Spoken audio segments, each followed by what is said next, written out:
Okay, meron tayong tatatuan ngayon. Hindi pa nakaayos doon. Ayan si ma'am. Oh. Yan, sakto. Puti ni ma'am. Ang ganda tatuan nito. Kaya yung papagawa mo ngayon ma'am sa likod, no? Sa likod lang. Sa likod tayo. Yan. Isa pa lang tattoo mo ma'am, no? Isa pa lang dito. Ayun, tatagdagan natin. So ito yung design ni ma'am, oh. Yan. Bali, sa ano ang tawag doon? Sa spine tattoo. Sa spine. Yung puti ni ma'am, ang ganda tatuan na ito. Kitang-kita yan pag mga mapuputi. So, okay.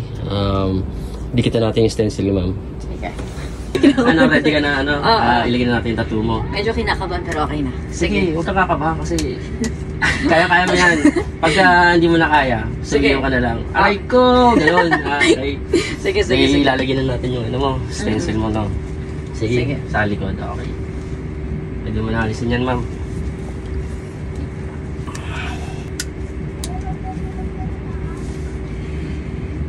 Kakabahan, ma'am, ha? Nararamdaman ko, no?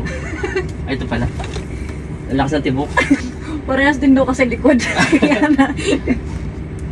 Ayun. Konting katahimikan, ha? Walang gagalaw. Para pantay. Kasi kita sa likod.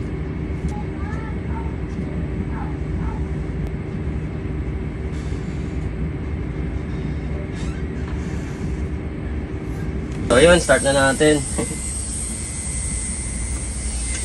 Okay ka lang? Start na natin, mama. Tara kayo muna.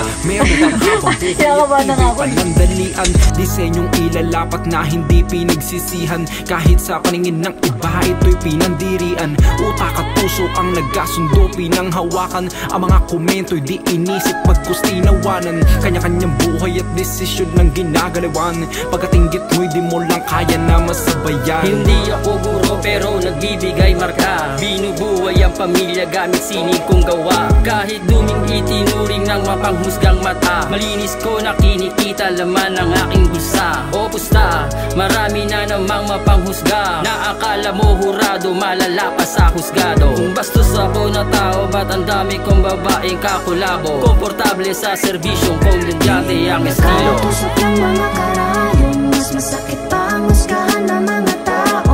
Pero dapat mong maisip galing ang palalo, dahil mas matimbang pa rin ang iyong mga plano. Bibigla kada tusok ng karayong, mas masakit pa ang husgahan ng mga tao. Pero dapat mong maisip galing ang palalo, dahil mas matimbang pa rin ang iyong mga plano.